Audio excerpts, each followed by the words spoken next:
Okay, the latest news is that some students, some T4 students, are not using SAFs in their T4 report on exam day.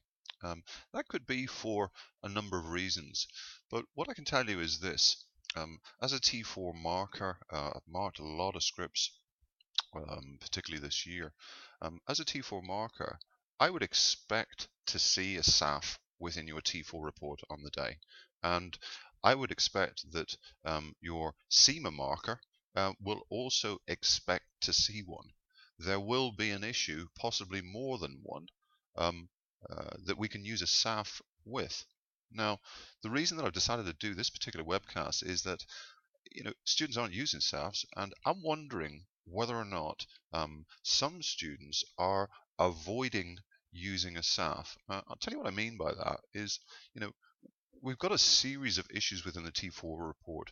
We've got to choose an issue, obviously, to use a SAF with. The SAF will help us, or is supposed to help us, to sort of evaluate our strategic options. But I think students on the day are worried about whether or not a particular issue is suitable for a SAF. In other words, they can't decide on the issue to use, so maybe they go for the other option, which is to simply analyze and provide a series of options within the individual issue and give some sort of advantages and disadvantages. We've basically got two ways to go with each issue, as we know. We can either use a SAF or we can go the sort of what some people might call the normal route. Yeah. Now, getting back to my point is there is a SAF in there. There's a SAF issue in there, possibly two. And I think that as a marker, or certainly how your marker will think on the day, is that they'll be expecting to see one issue at least analyzed using a SAF. So let's look at the logic of this. If there isn't one in there, I think they'll be a little bit surprised. You know, I'm not suggesting that we can't use Plan B. Of course we can, and students do. But I'm trying to think of ways to ensure that you get those extra marks. So here's a way to get some extra marks. We know that we'll get one technical mark, and we can get an application mark as well. So we're talking about 2 marks here. So, but the key thing for me is maybe something that Nick talks about, Nick Best, um, is the psychology of marking. Yeah. In other words, if your marker expects you to use one and you don't use one, maybe it could be that you're a little bit offside with your marker. I think we have to use one. I think the marker will be thinking, why haven't they used a SAF? Why haven't they used one? Now, there's no specific requirement for you to use one. I'm just saying, let's use one. Let's get on side with the marker. Let's get that one technical mark and possibly the application mark as well if it's reasonably well done. And let's ensure, or let's demonstrate to the marker that we've got some knowledge. It's not that difficult to use if we've got the basic elements, which I don't have time to go through in detail in this short webcast, but I'll show you basically what I mean about using a SAF. Okay, so let's try and use one. So, in terms of the sort of basic elements here, we know that we're talking about, suitability, acceptability, and feasibility. Um, so, you know, in a sense, what we're saying is we have a particular issue. How do we relate our knowledge and apply our knowledge to that particular issue, the details that we're given in the unseen? On the suitability side, we can refer to the SWOT, perhaps a weakness, or even a strength. you know in terms of acceptability, is the move that we're going to make, is the particular issue, perhaps it's a implementation of a particular project, or an expansion of some kind. What are the sort of NPV details, let's say, or the financial details, and coupled with that, is it acceptable to a particular stakeholder, perhaps a key player. On the feasibility side, several areas, there's several areas each of the three levels, but on the feasibility side, we're looking at sort of perhaps financing.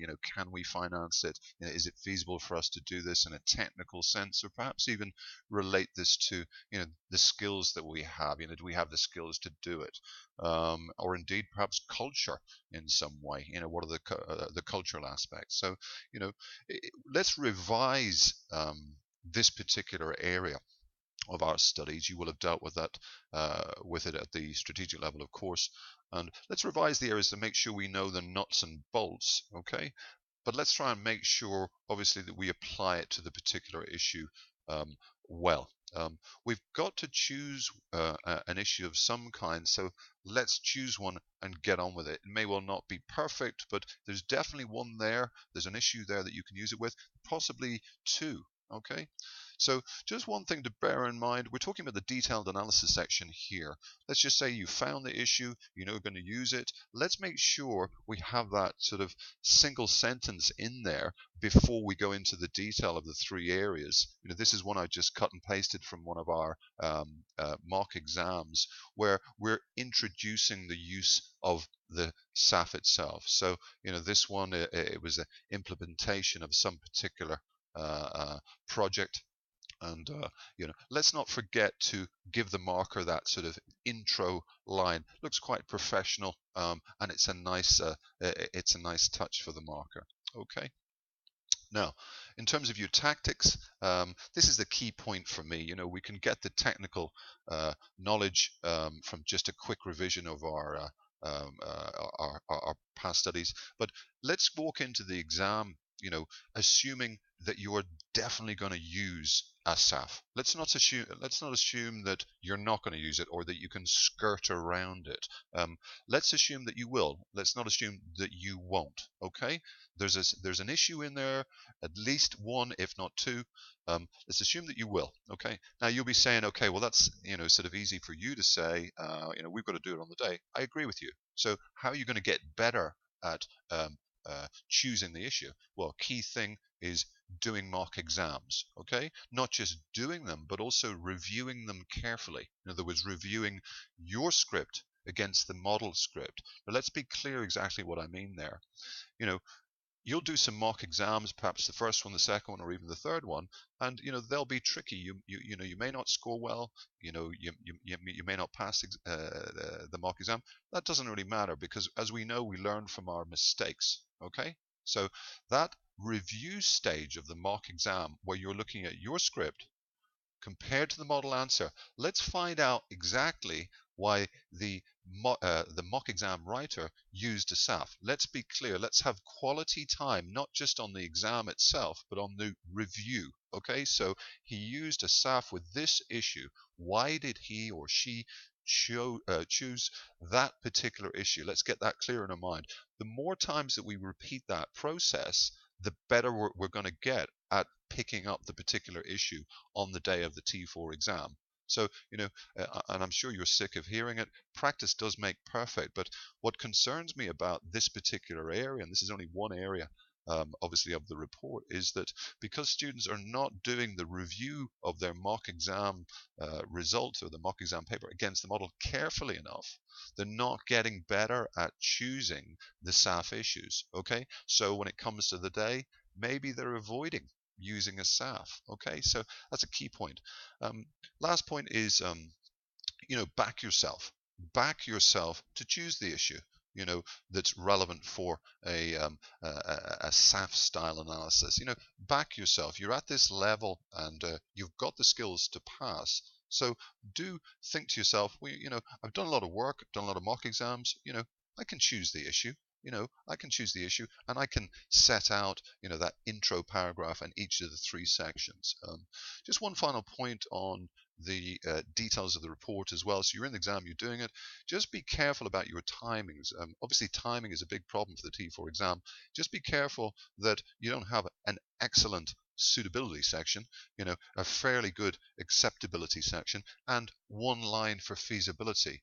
We've got to even it out there. I've seen that quite a few times within T4 mock exams that students submit. The areas don't have to be exact in terms of volume, but we've got to even it out a little bit. To get good marks, to get that second application mark for a SAF, we've got to give some juice, as it were, in each of the sections. So don't forget that point. Okay, so finally, thanks for listening. I hope that you will SAF on the day. And there is an issue there for sure.